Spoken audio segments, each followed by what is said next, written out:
I stay with the heat even though I'm a sad boy. You better watch the way you breathe around me for that breath be your last boy. I've been drinking red boy. I've been chopping down these birds, McCoy. No, I bet my rich $1 million 9 months. Overseas, honey skin. A day after the defeat of Moria, those trapped in this island would come out knowing that he's now dead, and they helped the Straw Hats loot his castle. They met the Rolling Pirates, meaning that they also met Lola and her whole crew, and the two groups get along quite well. Meanwhile, Luffy is sleeping in his room, snoring away loudly as everyone can hear him from outside while they make their way off the Thousand Sunny with supplies for a party they plan to have. Is that a sea beast? Lola asked Nami. That's our captain. And he's a hole of endless lust. Lust for food, says Sanji. Oh, wait, Mosshead, help me out, would ya? Laying on the long deck, Zoro says, a first mate must allow himself to follow in the footsteps of their captain, even if it's tough. Shut the hell up and help, damn it. Make me bastard. Barging the door open at this point, with Chopper at his shoulders, Luffy then startles everyone as he breathes in and shouts, "Stop talking and let's eat!" His mere voice alone sends chills down everyone's spine as Luffy shows a massive smile. Inside the building that they were going to use for the party, the Rolling Pirates and some of the Straw Hats hear this, having a feeling something fun's about to happen. Activate Protocol 534, Sanji, shouts Chopper. As he runs in with supplies, Sanji shouts maybe they need better protocols for this crap, and I thought you were tired. Luffy then flies off the ship saying that he was. Then I smelled a party brewing. Huge parties are a long-time honored tradition of the Straw Hat Pirates. Oh, and how long have you been active? Asked Lola. Less than 6 months, said Nami. You're practically newbies. She's shocked that just this entire crew was able to do what they did despite having basically just started sailing. Like, they're newbies. It's a good thing she became friends with them and not an enemy. Quickly, the party soon begins. Everyone gets drinks, dancing conga lines, and Brook is playing a piano, which Frankie inquires about. I thought you were more of a violin guy, that was your thing. It is, including the piano, cello, guitar, drums. I can play about every musical instrument. Would you like to put in a request? Oh, then, I guess. How about Binks's brew? If my captain didn't act like that all the time, I would have kicked your teeth in. Binks's brew it is. Yeah, you're gonna fit in just fine, thought Sanji.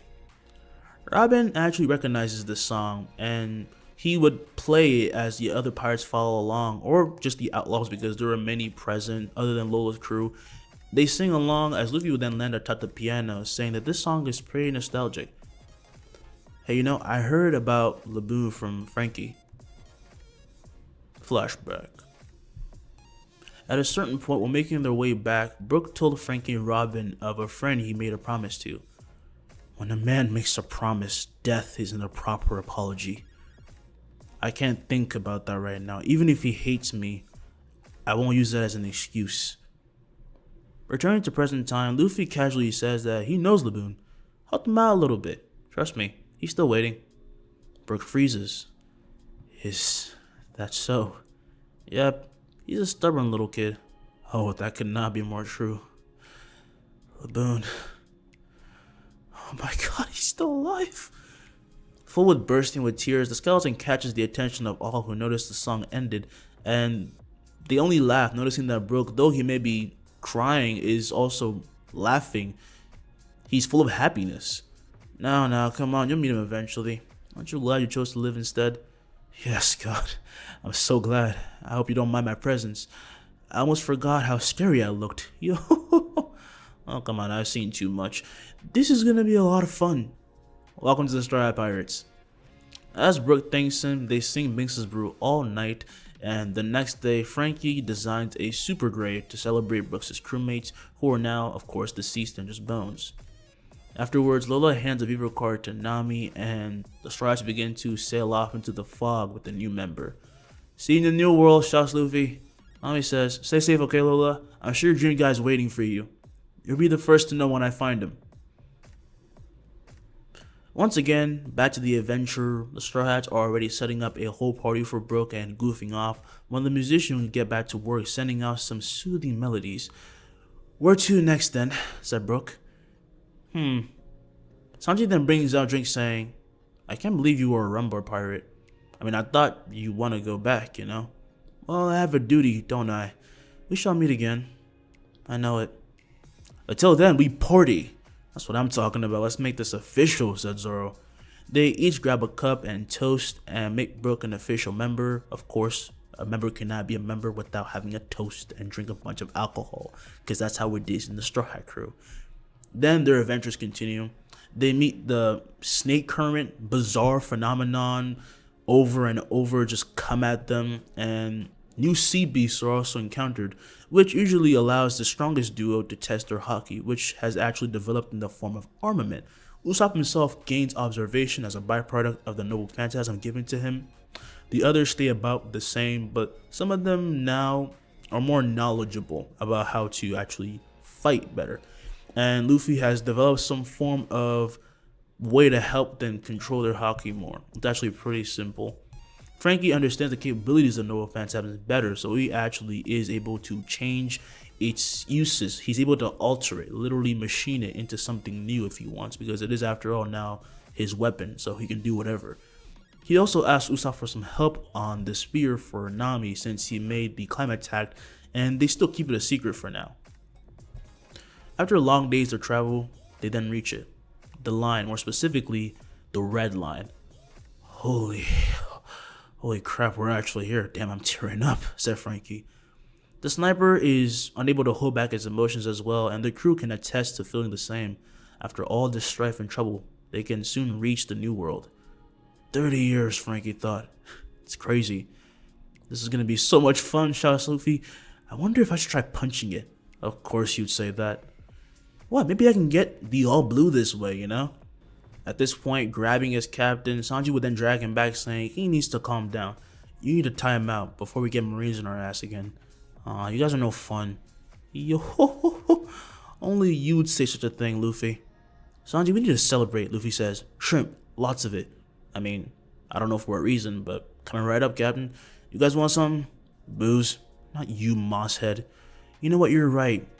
You're only a cook. You make shitty wine. At least I do something. As he slams the door shut, bringing Luffy into the kitchen, the captain simply laughs, flying to his seat. You guys get along so well. You keep saying that, but I really can't stand the bastard. Yeah, but you respect him. That's all I need. I'm sure he feels the same. Sanji stays quiet. Doesn't deny it, but doesn't admit it either, which leaves Luffy just smiling because he knows his right-hand men just are the best, and he doesn't need to hear it from their mouths. Right now, their rivalry is actually making their haki stronger already, so he's counting on that. The others do as they please in the meantime, but Nami, Usopp, Frankie, Chopper, and Brook want to check out the sea for anything new, using the new submarine that their shipwright made. Luffy thought it'd be fun to check in while eating and ask how the search was going when they found a giant shadow looming over them. And they look up. Oh, it's a sea rabbit. It's huge. As Sanji exits, he notices the creature and Luffy holds his hand forward. Just a little bit. He molds haki at the tip of his finger, which Sanji takes notice of, and observes as it shot out like a blast, hitting and leaving the creature grunting as it is pushed back and is sent flying, spewing out something. Can I do that someday? Asked Usopp. That was so cool. With enough practice. Also, who's gonna catch her? Did it spew out a girl? Asked Frankie as he looks up and notices something flying their way, when Sanji instantly leaps like the gentleman he is, catching her and landing on the rudder of the Thousand Sunny. Miss he... There's no way. Oh, thank you so much. That was so scary. Luffy? I found it. The all blue is here. As he goes love crazy, the mermaid in his arms gets confused but finds him funny when a starfish then crawls out of her back, slapping him. Can you stop that, you weirdo? And who the hell are you? Asked the now angry Sanji. Hey, get down first, Nami says. Oh yes, Nami Swan. You're lucky. He leaps and lands with them, letting down Kami and Papag, who, as they introduce themselves, truly leave everyone incredibly mesmerized. By the way, I will get the starfish's name wrong every time, most likely, so sorry about that. I truly do not care about him, but he is funny. I never thought I'd see one, Nami states. And is that starfish talking? Asked Chopper. Papag responds, you can talk, so why can't I? Oh, you're totally right. Hi, I'm Chopper. As the two shake hands, however, and Papag is laughing, his face freezes as he looks back at Luffy, and then his Jolly Roger. Hey, you wouldn't happen to be Straw Hat Luffy, right? Oh, I heard of him. People say he's super bad, said Kami. Oh my god, you're him! As the two freak out, Luffy says, yeah, that's me. I'll go to my ship. Man, Zoro's missing out on so much right now, Usopp says. RedLine, then we meet a mermaid. Hey, do you poop? Huh? Oh yeah, I know she doesn't, shouts Sanji. Nami then asks why he had to be so crass about it, but Luffy just laughs at his cook trying to keep his fantasy alive of a perfect mermaid. But while the crew banters, the fish folk notice Luffy isn't even intimidating and they're not being robbed. These guys are the infamous menaces from the worst generation, thought Kami. Luffy's the best at Chopper, promise. Besides, we really don't have anything to take from you. We're loaded. Oh, look at you flaunt your captain's wealth, Luffy says. You've grown. But also, yeah, pillaging and robbing isn't really your thing. Bring all the financial deals to Nami. That's more her thing. Oh, thank God, says Starfish. As they settle on the ship, Kami even helps them out getting to the nearest island. Sanji doesn't have a bad poster, by the way, so Duval will forever just remain himself, have an okay life. He's still a criminal. Maybe you have a horrible life, who knows. So they don't need to save Hachin either. So they get to Sabaody Park right away, and it's quite the sight. Are those soap bubbles, shouts Luffy? As he's grabbed by his hat and pulled back again, Sanji says, calm the hell down. Don't run off again, got it? What? No. I mean, this is still pretty awesome though. And Fishman Island's right below it, right? As he looks to Kami, she nods. But you know, I have a feeling I need to let you know this place is full of celestial dragons. Upon hearing this, the ones who react to these words the most are Luffy and Robin, with their expressions hardening. Right as Luffy calms himself. We'll just watch ourselves. Don't worry, alright? I promise not to fight. What's a celestial dragon? Asked Chopper. Don't worry about it. Today we have fun, no fighting. I heard somewhere that you can ride those, actually. As he points to the bubbles, Chopper says, really? We need to go right now. Maybe they'll have cotton candy. They do, said Pog. This is one of the greatest tourist attractions. And so they head right to the island, but upon arriving, they put away Sunny in Luffy's gate before the captain begins to jump from bubble to bubble, as just like right as they enter the island's like area. They see these massive groves, and he sees these bubbles rising into the air, so he just had to jump on it because it's Luffy. This is made of resin, isn't it? He said. I think Hachin's better at explaining this stuff than me. Naomi quickly takes attention to the name, but then forgets it, as Kami says that she'll take them to meet her friends. Kami! Kami!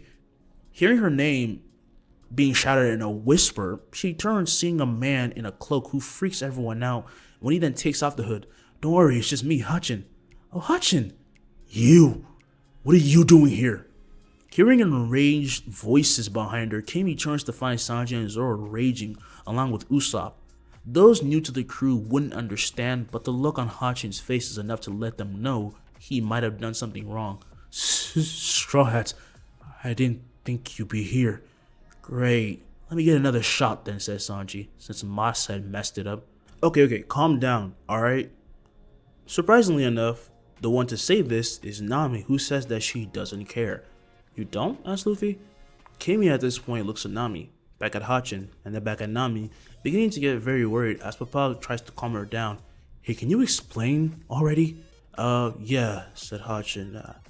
I used to be part of a rival pirate crew, said Luffy. We fought them, they tried to steal money from us, you know, old wounds. Realizing that Nami doesn't want to talk about this, the captain switched up the story, and Zoro as well as Sanji calmed down. Usopp almost doesn't get the signal, but then he caught on quickly. Come on, let's go to that bar you were talking about, said Nami, making her way past Hachin, who cannot even look her in the face. The others follow as Frankie says, so that's what it was. For a second I thought you were slashed to pieces in a few moments. Yeah, me too, said Hachin. In the following moments, the group goes about looking to find a stand selling bubbles named Boneshari, my bad. These bubbles are made for travel, allowing one to pop into a bubble and then use this pedal mechanism and just float around, and it's really cool, honestly. Oda really just loves doing this type of stuff. However, as Luffy takes this for a spin going on ahead of Chopper, who he was racing with, he soon came to an abrupt stop, and Chopper crashes against him from behind. Huh? Did I win? Luffy? The face that Luffy was like showing right now, it was filled with so much rage, as when everyone gathers, they find a slave running about asking for help to take off his collar, and yet no one would help him. Straw Hat, please. As Luffy looks back to see Hachin, who shakes his head. Clearly he's very worried. He can tell that Hachin is actually worried for him, but he doesn't care. Blowing away the bubble, he knocks back Chopper, who is caught by Zoro, as he flashes past the slave, putting down his hat to hide his face, and he lands, now holding the cuff around the slave's neck in his hands, much to the bystander's shock, and then it detonates. No, why? asks Hachin. Don't worry, it's Luffy, says Sanji. That ain't gonna do a thing. Hey guys! As they hear a voice, they all look up, and in the trees they find a laughing Luffy, who holds in his hands the knocked out slave who passed out from the shock of almost dying. Hachin is relieved, showing a lot of emotion, which Nami is surprised at, never thinking that he'd be so human. But he is friends with Kami. God, I hate this crap. So, celestial dragons, eh? asks Shaki as she puts down a jug of water before the former slave. Quickly, he begins to drink and chug it down. The Straw Hats and Fishmen are happy that he's happy, not even being able to imagine what he must have been dealing with and what he must have seen in captivity. You're as reckless as I've heard, Harbinger. Harbinger, asked Luffy. That's one of the many names they've given you, said Shaki. I heard about Ennie's lobby, so how much of that is actually true? Robin says, depends on what you heard. They love to embellish everything we do. Also, talking about it is a pain, said Luffy. We went to save our friend, nothing more. Hey, you got food here, right? Shaki chuckles, saying that he can raid her fridge if he wants, and he lights up and flies to it, opening it up. Also, you wouldn't happen to know anyone that can code our ship, right? Rayleigh. He'll be back soon, says Shaki. He tends to leave a lot, but it's natural of an ex-pirate. The specialist used to be a pirate, yells Usopp. Now that I think about it, he sounds super familiar. Hachin then remarks that Shaki used to be a pirate as well, and he tells the Straw Hats to not let her looks deceive them.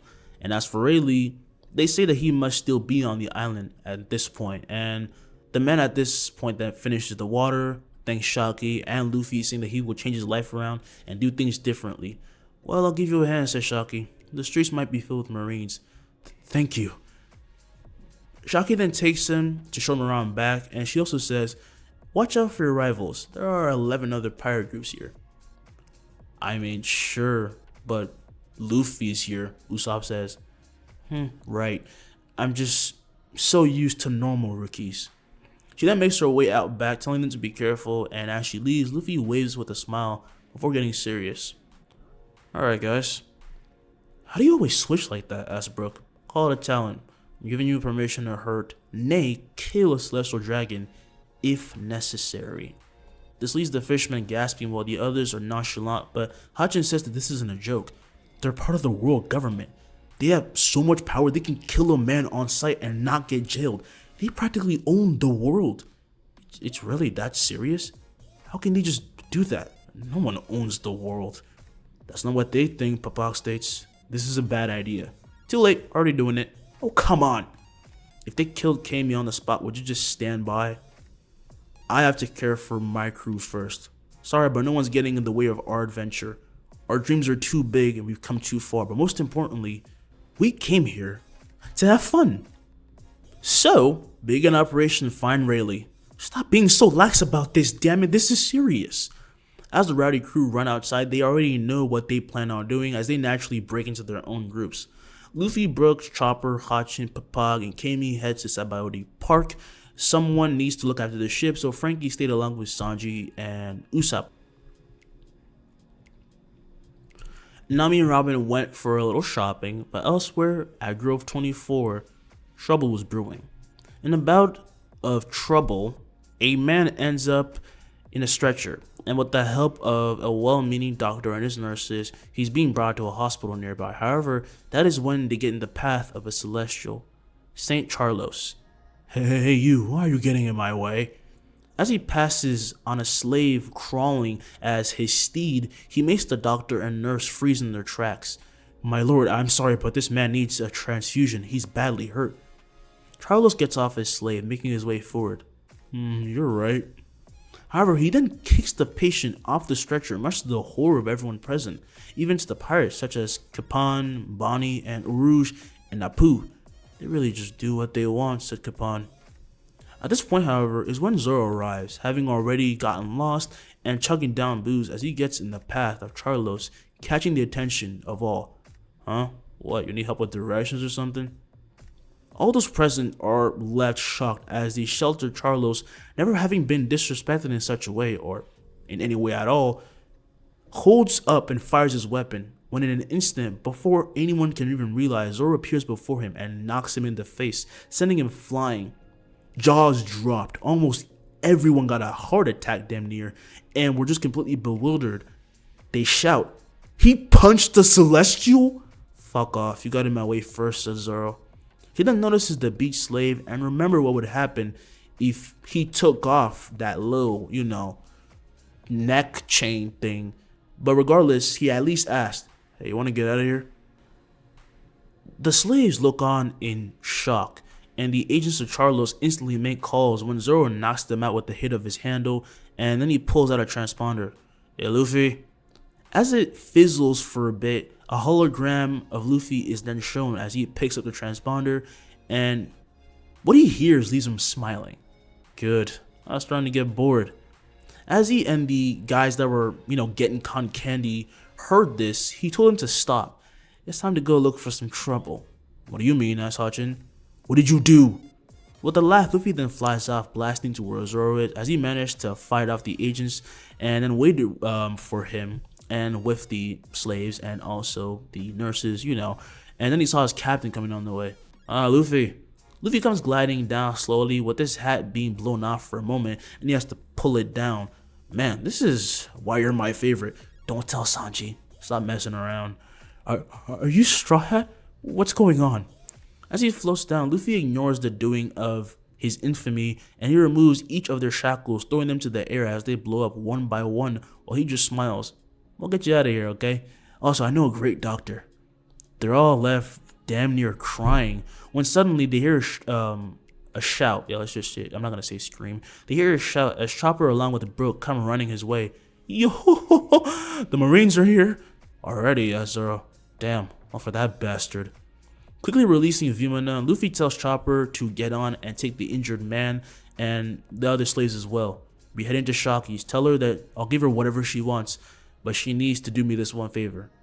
As he nods, Chopper then helps them get on while Zoro pulls out 2 blades, and in that moment manages to coat them with armament, much to the surprise of his captain, who creates behind him 100 gates that lead the Marines as they arrive more and more horrified. They didn't even want to do this, but they're forced to mobilize all because of one Celestial.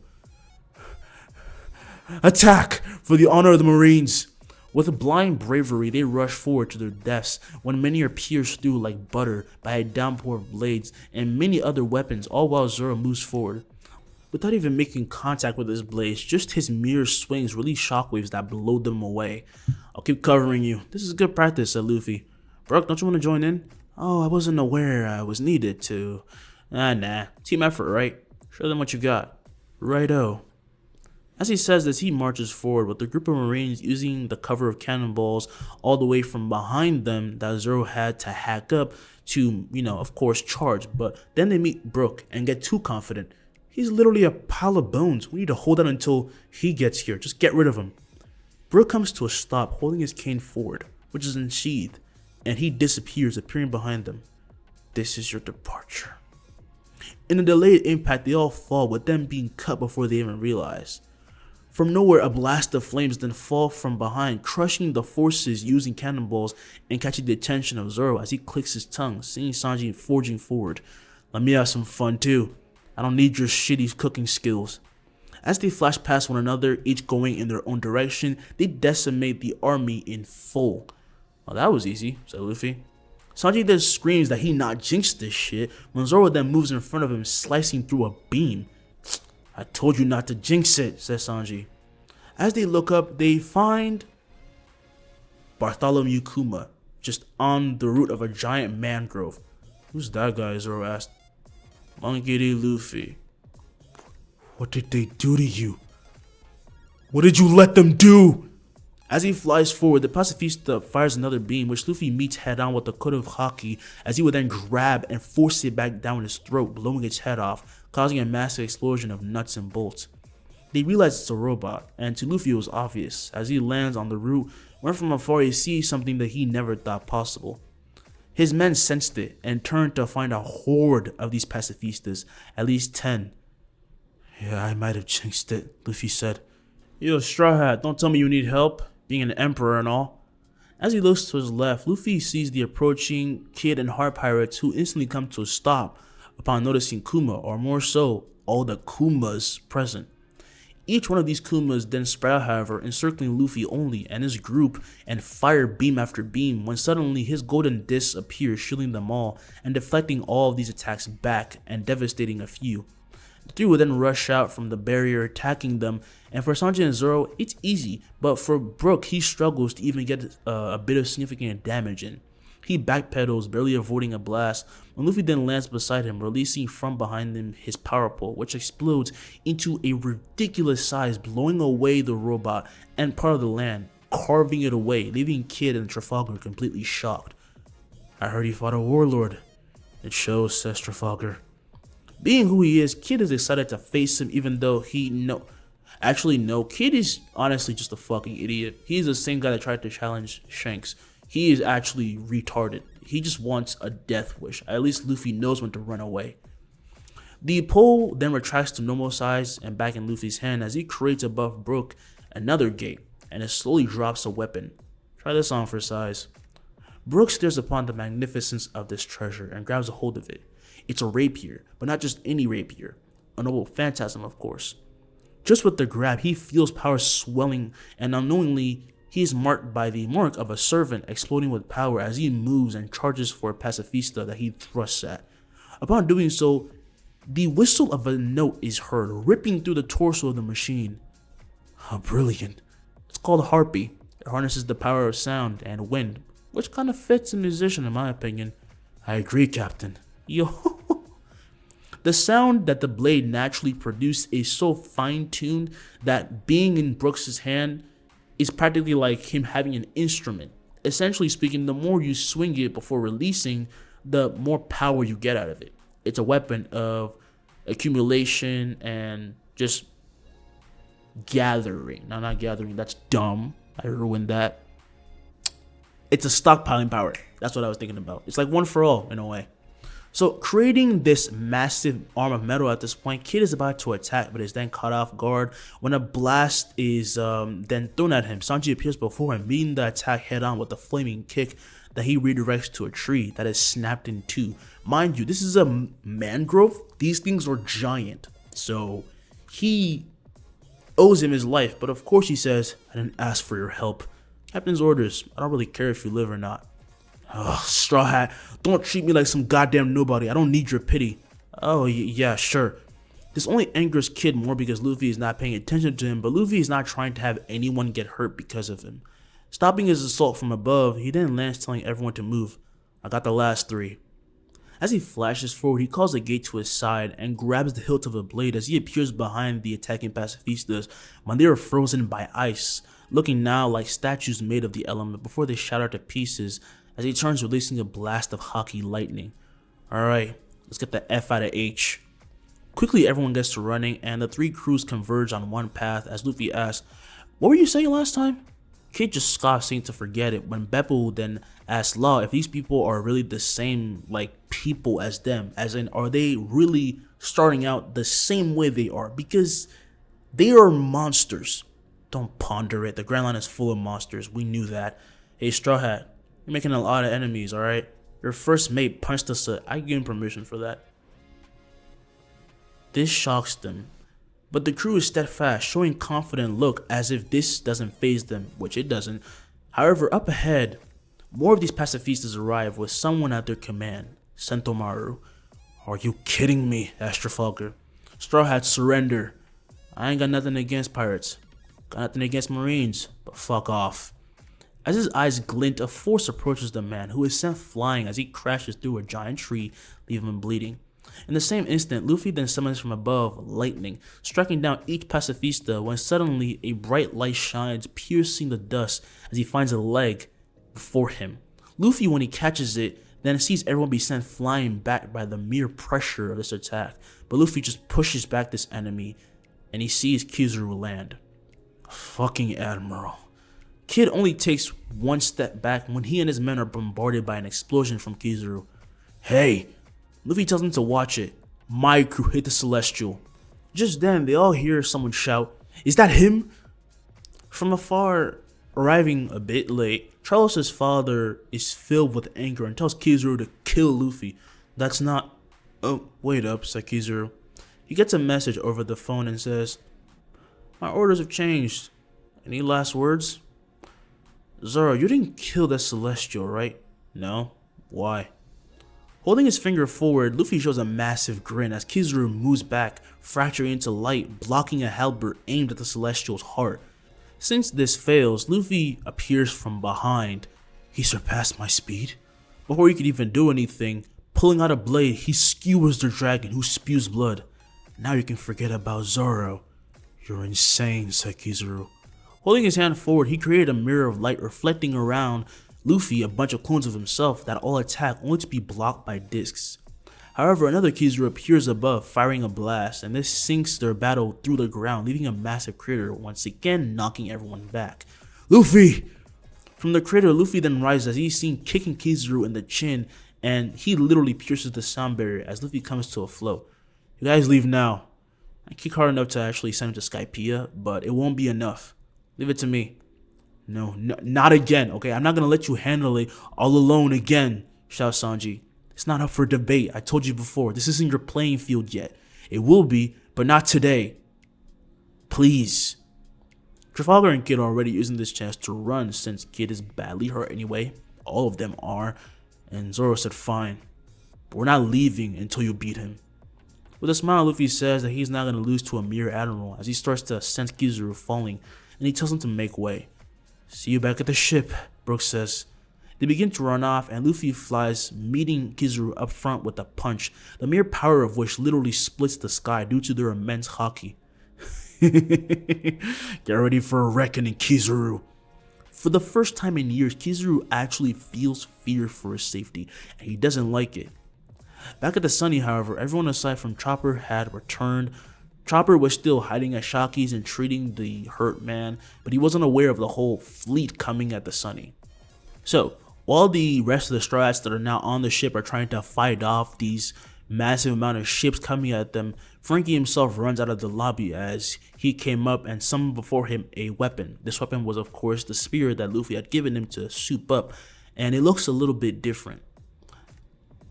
Usopp at this point fires Cable using all of his strength, each shot being powerful enough to destroy an entire ship, but he had left his hand bruised and bleeding. In a moment of weakness, he lets a cannon pass when it is then caught by a giant arm from Robin. "Thanks." As she throws it back, she says no problem, asking Nami at the wheel if she heard anything from Luffy. "No." "Hey Nami." As she looks down, Nami sees Frankie throw up the spear, which she catches. "Your improved climate attack. A little bit different. Luffy thought this phantasm made more sense to you." As she holds it tight, it sparks with lightning, leaving her with a nervous laugh, and it began to transform. "We're just gonna have to hold out. We can do this, guys," said Nami. "We're the crew of the future Pirate King." Will Luffy beat Kizaru? Is the Sunny gonna be okay? Find out in the next part of One Piece. Sorry it took so long to get this one out, but here it is. Peace. I'm gone.